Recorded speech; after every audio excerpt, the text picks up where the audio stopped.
Hello, everyone. Hello, hello, hello.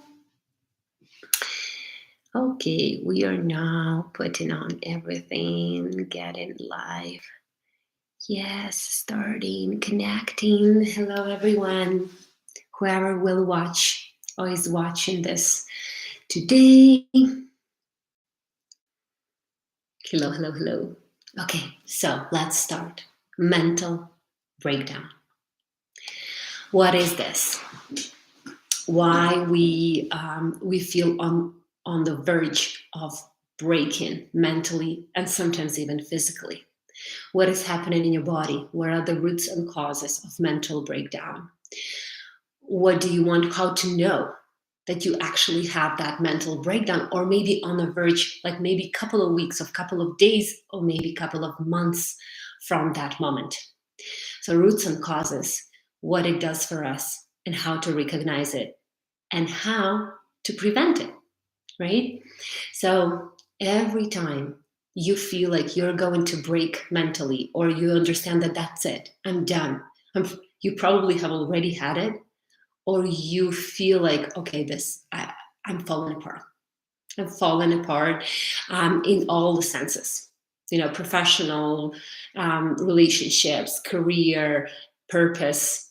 Doesn't matter what it is. Doesn't matter what kind of area it is in. It's still a breakdown. In all the cases, in most of the cases, mental breakdown means that we are done playing the role. We are done playing the role, and very often when clients come to me, they are running away from that breakdown by hiding it, right? I'm okay, I'm fine, I'm gonna figure it out, it's gonna work out. So lying to ourselves, right? Believing that that's true. And very often by doing so, we actually intensify, amplify, that the breakdown itself. What is that role? What is that role that we started playing long time ago? There are different classifications that people do, right? I love Marisa Spear classification. So if you were a child, in order to survive, in order to fit in order to feel accepted and validated, you started to play a role. According to Marisa Peer, right? There are 4 roles. A perfect child, I have to be perfect. I have to be perfect. A sick child, I'm going to be sick, right? I'm going to be sick so that I can get attention or I can slow down. Whatever the reason was, it's the role of a sick child. And very often we don't come out of that role. We stay in that role even when we are adults. The role of a carer. And so I will put my needs aside. I will fight for others. I will meet everyone's needs, but not mine. And also, another role that we play is the rebel, right? I'm going to be a difficult child. So all of these roles, and specifically, I'm the perfect child. I have to be better. I have to be the best all the time. It works well for us.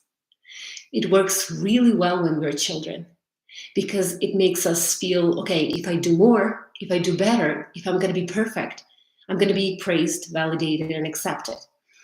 And you need to realize that our mind cannot hold the role. Our subconscious mind can hold a lot, like a lot of trauma. It can hide, it can suppress, and can numb. But as soon as the trigger comes out, it crashes down on us. What is that trigger? We're going to talk about it. But mind cannot hold the role, because the role is not you. The role is the strategy. But very often we make it so real for us. We identify every single area, our personality, our characters, our everything, our beliefs, we identify with them and we become them. And we feel like, well, that's me. There's nothing I can do. That's the way I am. I was born like that. No, you were born not to be perfect. You were born not to put your needs aside. You were born not to be difficult or sick or whatever the reason is. You were born to be happy. Right? You were born to be happy. That's everything you want in your life. So when the mind cannot hold that role, what happens? Well, first, when we actually adopt that role, it can be at any moment, and it can change, by the way. So usually between the age of 2 and 7, I have to be perfect. I have to be the best. Or my needs don't matter. I'll be pleasing everyone. I'll be pleasing everyone so that I can get better. What happens is we make it familiar, right? We make it a habit. So when we make it familiar, it becomes a cliche. And at that moment, what happens? The disconnection happens. So you start to disconnect from yourself, from your feelings, your emotions, from everything that everything that makes you happy. You start to disconnect from that. So in the stage 1, when we adopt the role in childhood, the one that will cause us the mental breakdown later, very often clients tell me, no, I'm not I don't want to be perfect, but I just work so hard. I just work so hard. I put all of these responsibilities. Why? Why did you put all of these responsibilities? Well, there's no other choice. There is always a choice. When you grow up and when after the age of 18, 20, you have a choice, right? But you don't know about that. So we start to believe that I have no choice. I have all of these responsibilities to do. I work so hard and then I'm just exhausted and tired. Right? So the role because if I don't do everything that I put myself into, then I will feel like a failure. I'll feel like a failure, right? And I usually ask clients, what's then? What's then you're going to feel? What else? And well, if I feel I'm a failure, then it means I'm not enough. I'm not good enough. I don't deserve to be here. I don't deserve happiness. Right? So all of these beliefs that we start to believe in very early in life, they help us. But at the same time, when we grow up, they don't. So the first stage is when we adopt the role and then we disconnect from our feelings and emotions, right? Doesn't matter what actually my soul or spirit wants, right? Doesn't matter. Who cares? It's what I have to do in order to fit in. What happens next? The next stage is the game. So we start to play that game, the game of a role. So who did you play in childhood? And you can even write down, like whoever is right now on YouTube, I see, and maybe on Instagram, who played the role of a fighter or a role of a victim, a role of a perfect child, a role of a carer, a role of a sick child, right? So we play the roles all the time. Helicopter role, right? Overprotective, right? We start to be overprotective over someone, either it's our kids or someone else. So who played a role in their life and they noticed that, oh, okay, this works. This helps me to survive. It did when you were a child. And you start to play that game. You start to play the role, by the way. This is a very interesting thing, and I'm super grateful for everyone who will see this video in the future, who will watch it, because this is a good reminder to us. When we start to play a role, it's because we resent the opposite role. So, for example, if you decided to play a role with a perfect child, right? You decided to play, I have to be perfect all the time. Then the opposite role is a loser, right? A loser. The opposite role is a loser. So we resent that so much. A failure, right? The opposite of the perfect is not perfect, which is in our understanding can be as a failure.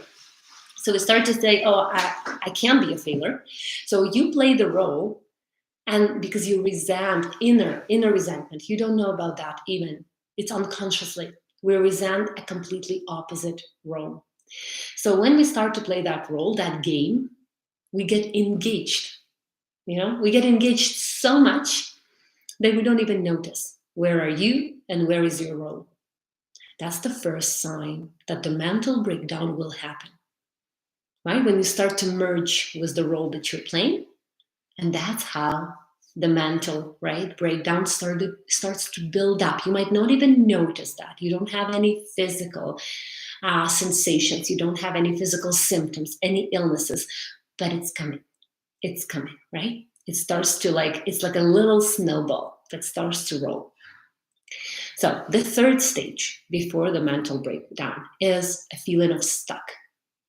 Right? The third stage, the third level before the mental breakdown. What happens in the psyche when we're stuck? Right? I feel stuck. This is like a very uncomfortable feeling. For the subconscious mind hates uncomfortable feelings. It loves pleasure. So we start to numb that. discomfort, food, binging, Netflix, zoning out, social media, eating, maybe sometimes even overworking out, like going to the gym, right? And getting that uncomfortable feelings out very often. So in the third stage, in the stage of feeling stuck, it feels so unbearable, so uncomfortable. I can't handle life. I have to do something. I have to do something. So what happens in that stage? Very important in that stage to write down, because this is a really good sign. This is a sign before the mental breakout. This feeling of stuck, it's usually the sign that something is not working, and you need to write down what's not working, because the universe, the life, the experience is giving you this. Come on, figure it out. Slow down and figure it out. Otherwise, I'm going to slow you down in a different way. Right? So don't remember that our mind wants to protect us. And if it feels that there is too much tension, it needs to release that tension somehow. Right? And for some people, the trigger can be anything, something out of control usually, like a pandemic, the news, something unexpected. Anything. Could be a loss of the loved one, divorce, breakup, betrayal, opening a new business, by the way, right? Also could be, or changing a career, changing a job.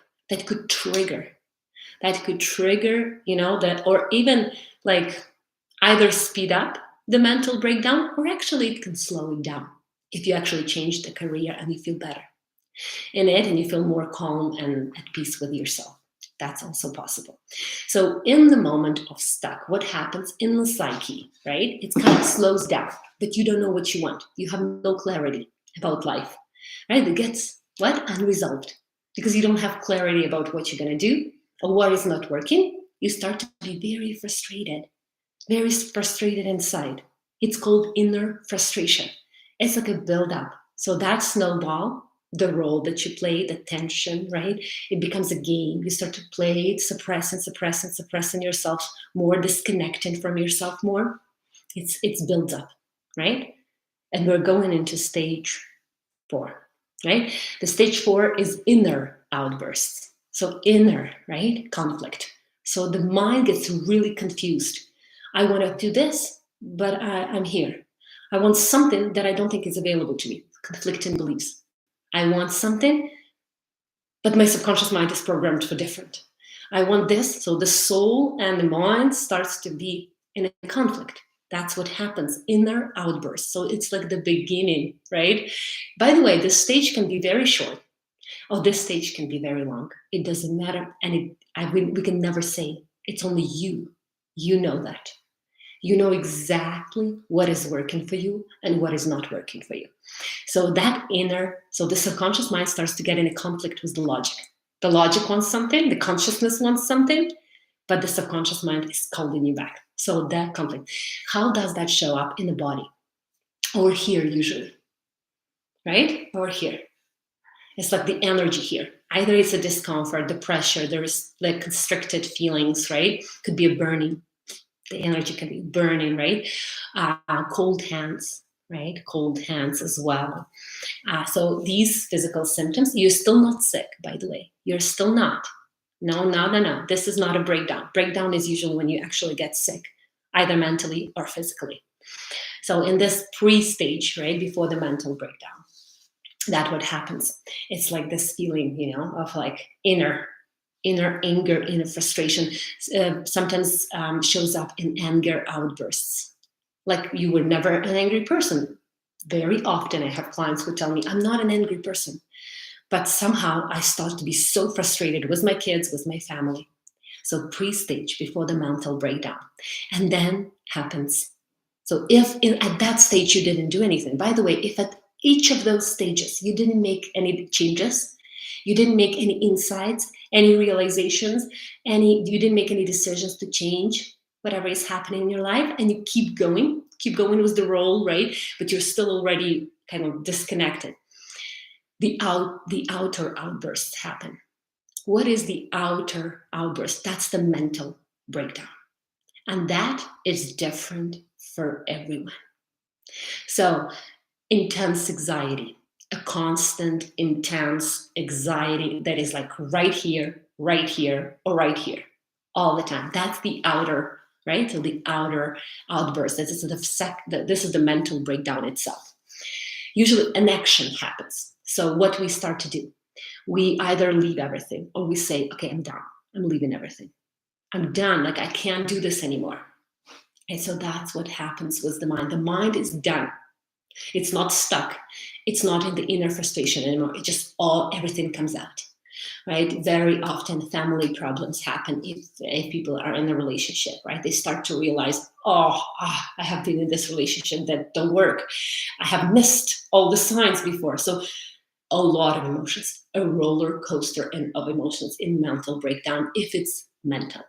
Sometimes it shows in physical symptoms, and how it shows is in illnesses and getting sick. Have you ever had that moment when you have sickness after illness after illness, and it's like you're taking sick leave, at work, right? You could either, it's a panic attacks, by the way, right? Panic attacks have huge physical symptoms. It feels very real. It feels like there is something wrong with our heart, or it's something wrong with our breathing, right? Or we're shutting down and crushing. Shutting down and crushing. That's the mental breakdown, right? So what happens in the mental breakdown? We can see that as like, oh, wow, this is it. Like, there is nothing I can do. Oh, no, this is not the truth.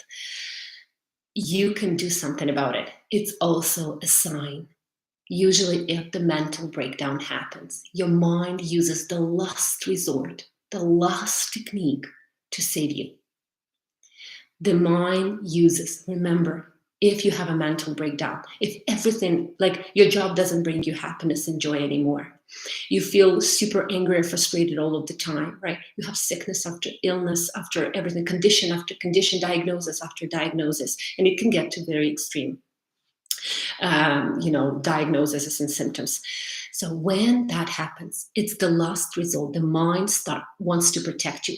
It kind of showed you different things, frustration here, slowing down you a little bit, feeling stuck, right? It's slowing down you a little bit, doing this and this and this. And it feels like, oh, she doesn't understand, or he doesn't understand. And the mind gives us the shutdown, the crash, right? It will show up differently. Why it shows up differently in different people is because your life is so unique to you. Could be that you hate your job, you just quit your job, and go live on an island. That could be as well. It's part of the mental breakdown. You could separate or file for divorce. Can that happen? Absolutely, right?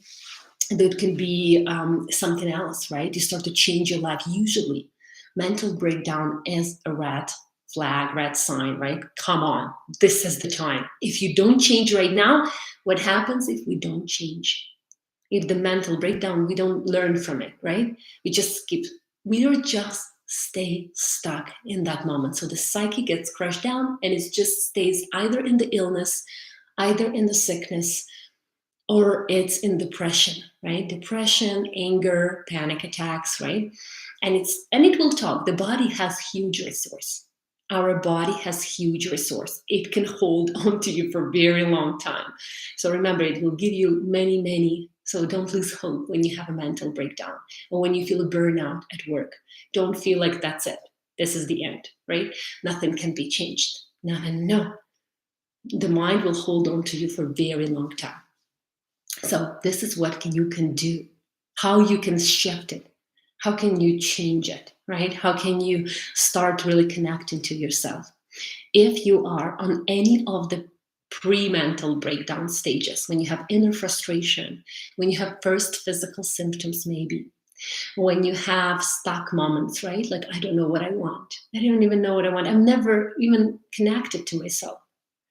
So, or for example, you are playing a role still and it's not working for you, right? You start to see that overachieving, perfectionism, people pleasing, right? Avoidance, attachment, fears of abandonment, of loneliness, of aging, of failure, of rejection. All of these are the pre-mental breakdown, right? Symptoms. What can you do? The first is to tell yourself the truth. Yes, I have been playing a perfect child all my life. Like you write it down. Yeah, like the first stage, the first thing you can do is to recognize that, yes, I have been playing that for like 32 years or 25 years or 45 years, no matter how many years it's with you, and it needs to be recognized. When you recognize that, yes, I have been playing a role, I have been people pleasing, and I don't know how to get out of it. Very often when people say, yes, I know I people please all the time, but I don't know how to get out of it, right? It's because you still don't have the information. It's not because there is something wrong with you or no one gave you that. No one is going to come and bring you the plate with the information. Here you go. Here you go. This is it. No, no one. So what can you do for yourself is to write down 5 things that don't work for you. What do you hate in your life? Really? I very often, people in the before the mental breakdown, or already when the psyche just like crashes, the subconscious mind cannot hold the pressure anymore and just, explodes. What happens is usually we say, I hate everything. I hate everything and anything in this life, everything. So what do you hate? 5 things. I hate my career. I hate my job. I hate, how I look like, I hate something else, right? I hate my whatever, friends or someone who betrayed me, right? Someone who hurt me in the past. I still have that hatred holding on. Whatever you write down, be honest with yourself, because these 5 things are something that needs to be changed. Change often comes with the fear of change, right? With the fear of unknown. Right? With the fear of uncertainty. And remember that every change, every decision that you make in your life comes with some loss.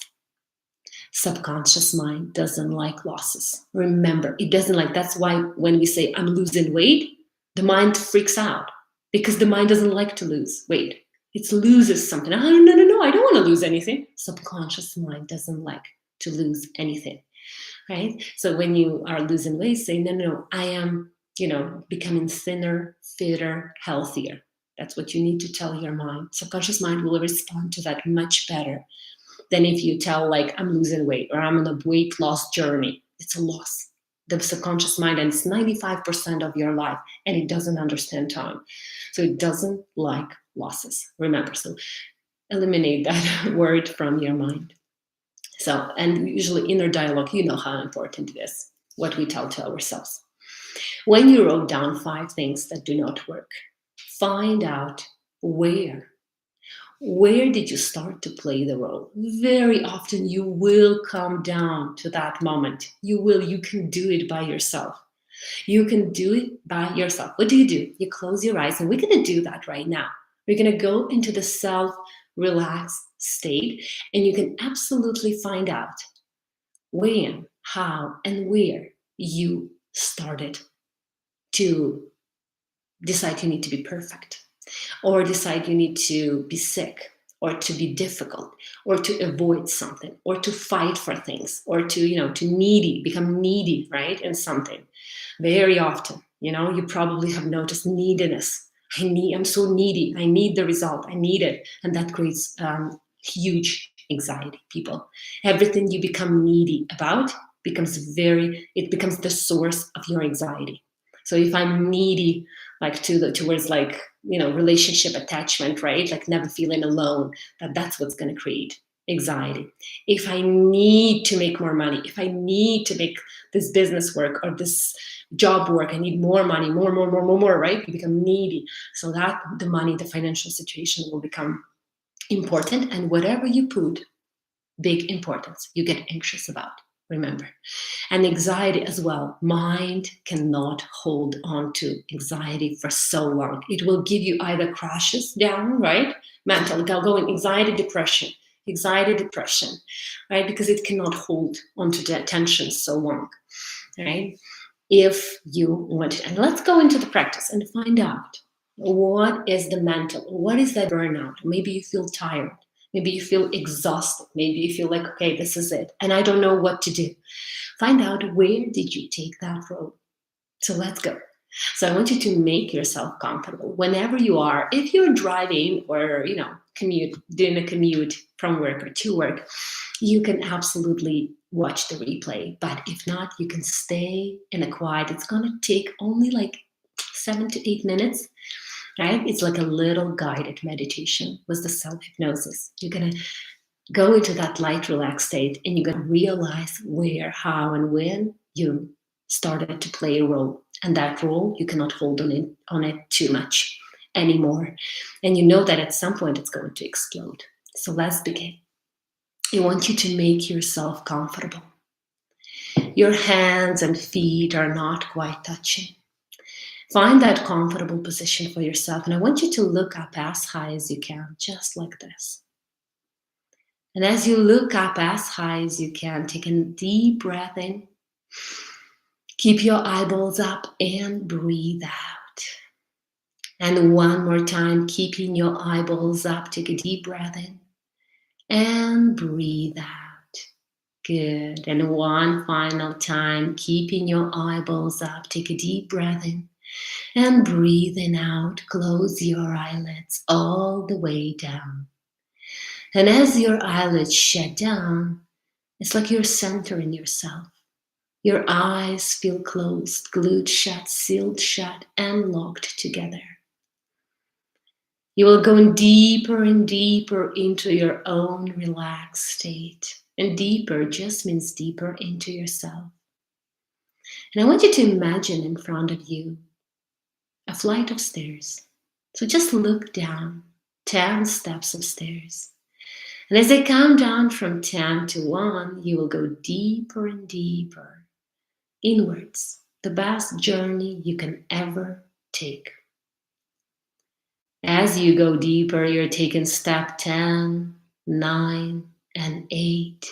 And you can see your feet, hear your feet treading each step as you go deeper. You're taking steps 7 and 6, and every breath, every noise in and around you is carrying you even deeper. You're taking step 5, you're halfway down. Go deeper. You're taking step 4 and 3 as you gently, calmly, easily move on to an even deeper level. You're taking step 2 and 1 as you drift down, travel down, and move down to an even deeper subconscious level. And just stay there with your closed eyes. As I click my fingers, every time I do that, you will go deeper and deeper and many times deeper. And as you stay there, you're going inwards and you're scanning your body. You're scanning your body and you're finding that part of you that hurts the most. Something that is not working in your life. Something that is giving you tension in every area of your life. To the point when you feel like, this is it. It can be the end. I can't hold on it too much. When we become so tensed and stressed, find that part in you. Where is it? Where is it in your body? And whatever it is, it will be different for each of you. Could be in your head, could be in your hands, in your chest, in your heart, or in your throat, and sometimes in your stomach. And no matter what it is, you're finding that part that came up with the role.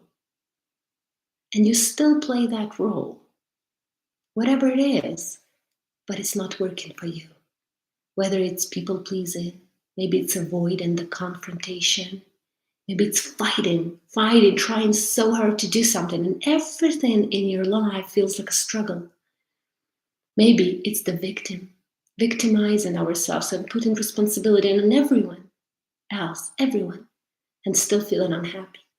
Whether it's the role of a carer, someone who will put their needs aside and start to neglect their own needs, right?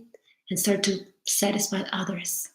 Whatever it is, you find that part. That part has a color.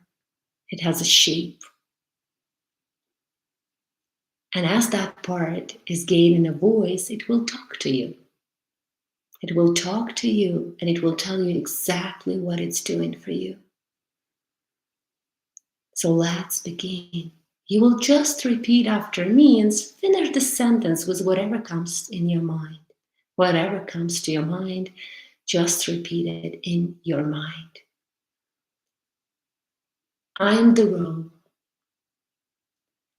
and I'm still hold on to you because,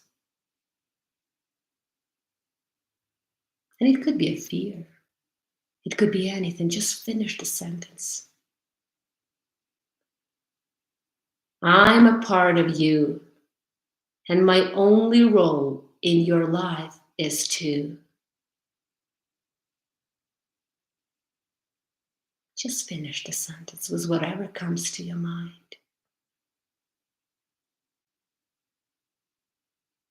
I'm a part of me that came up with this role. And I'm still playing this role because whatever comes is the right thing to come up with. And how old were you when that part came into your life, when you decided you need to play this role? How old were you? Whatever number comes to your mind. As I click my fingers, that number, that age will come to your mind. Good. And what was happening in your life at that age that your mind came up with? What was happening in your life that you decided that you need to play a role and you can't be yourself? That being yourself is not safe. That being yourself you will not be accepted if you are yourself. So you started to play a role. And it helped you. That role in your life that you started to play at a very early age, it helped you. But what is it doing for you now? What price are you paying? Does that help you? And for many of you, the answer will be no. That it actually does a completely different purpose, the completely opposite. That it's not protecting us. It's not making us feel safe. It actually hurts us so much. It makes us disconnect from our own feelings, emotions, from our authenticity, even more than it was before. So if it's not working for you, are you ready to let that go? Are you ready to let that part go? Say that in your mind. A definite yes, or maybe no. Maybe you still want to hold on to that. But if you said yes, you can take a deep breath in and breathing out. Exhale and let that part go. Imagine that color and shape that you gave that role is leaving your body. Take another deep breath in and breathe out and relax and let that part go. And you will know when it's gone. Because what you want is a completely different thing. What you want is a different thing than what this part is doing for you. This role that we have been playing since we were little, just to survive, just to fit in, right now causes us so much pain. And we're not children anymore. We are not even our yesterday selves. We're so much smarter. All the time, every day, you become better and better. And the more you live authentically, true to yourself, the more happiness and joy you find in your life. As you breathe out, let the last parts of it out. That image, that color, that shape is leaving your body through your nose, through your mouth, everywhere. Good. And with that feeling of calm, release, feeling at this inner peace that you have inside of you, you can open your eyes and you can thank yourself. You can fold your hands and you can thank yourself for being here, for learning something new about yourself, for discovering new knowledge. And in my life, I've noticed one very important insight is every piece of information brought me some value, a huge value. And sometimes one word became the reason for a huge aha moment in my life. One moment, one information, one little insight into how learning about yourself, discovering myself, became the exact huge insight. It became like an awakening in terms of like, oh, this is it, right? And for you, it can be anything. So discover yourself, learn more about yourself. When did you come up with strategies that are now bringing you pain and suffering? Because at some point they helped you. But now, because our subconscious mind doesn't understand time, it still replays in our mind. Remember, your subconscious mind doesn't know time. So it replays every strategy, every behavior, every belief that it formed early in life until you change it, until you change that belief, until you start to think, oh, it can be different, it can be better. And you know it's available to you. The healing is available to you, and all the answers are within you. I hope that this was valuable for you. Knowing, identifying that you are in a pre-mental breakdown, or if it already happened, identifying and telling yourself the truth that role is not working for me anymore. You cannot have the same results if you do the same things, but you want something different. So if you want something different, you have to do something different. And it will become your journey, right? Doing things differently, rewiring your brain to the ways of thinking that you want. I thank all of you who have listened to this video and who will listen in the future, who will watch the replay. I love you all. Be healthy, emotionally and physically. Bye.